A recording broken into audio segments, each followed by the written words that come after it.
Liverpool have a cup final on Sunday, but Leeds' game is more important. The countdown to Wembley has started on Merseyside, but the fever you would expect for a first domestic cup final in 6 years is missing ahead of Sunday's clash with Chelsea. In normal circumstances, the game would be regarded as the biggest of the season. As it stands, it's not even the most important of the week. No trophies will be handed out if Leeds are beaten on Wednesday, but don't underestimate what is riding on the outcome. Jurgen Klopp called it the biggest of our lives, and while there was clear poetic license, it is certainly Anfield's biggest night for 3 years. Chasing Manchester City in a title race is the equivalent of running across a high wire. The speed you must travel at is relentless, but one false step and the consequences are fatal. Pep Guardiola's Manchester City are magnificent and do not tend to give their pursuers second chances. But events on Saturday evening have unexpectedly given Liverpool the chance to take control of their own destiny, a prospect that seemed unlikely on Saturday afternoon when they were huffing and puffing. Trailing a Norwich team whose commitment and endeavour could not be faulted, Klopp turned to his bench and introduced Thiago Alcantara and Divock Origi, switched to 4-4-2. In a flash, a 1-goal deficit became a 3-1 win. There is huge pressure on Liverpool, but the last 10 days have shown how much they are enjoying it. There were difficult points to negotiate against Leicester, Burnley, Inter Milan and then Norwich, but each time they pulled through.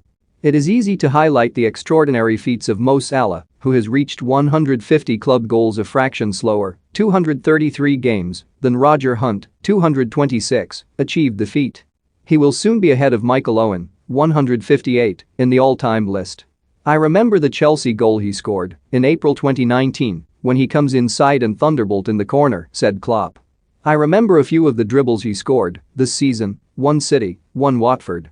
The United goal in January 2020, I like a lot as well, the 2-0, Ali's pass as well. Champions League. I can probably not remember all 150, but I can remember a lot. You are watching an all-time great at the peak of his powers alongside majestic talents such as Thiago, Sadio Mane, whose bicycle kick restored parity, and the jet-heeled Luis Diaz. What often gets overlooked is the amount of times they keep in the hunt for big prizes. City have been so dominant domestically over the last 5 years, a team with lesser mental strength would have been soured by trying to match strides. But, if anything, Liverpool appear to find the chase exhilarating. There is no guarantee they will draw level or overtake City. The last time we had such a situation, in 2019, Guardiola's side won a key game between the two at the Etihad and stayed ahead, but they are asking big questions. The situation we enjoy, said Klopp. We have never had it before, that we are in all 4 competitions. Long may that continue, as that means we can play lots of games. It is the thing we love most, but it is not easy, and that is why we changed 7 players against Norwich. I expect the boys listen when I say the next game we play is the most important. It seems inconceivable that a squad with such depth and talent and in such outstanding form will not finish the season with something tangible to show for their efforts. Perhaps they will get one on the board at Wembley next week, but that prospect is as far from Klopp's thinking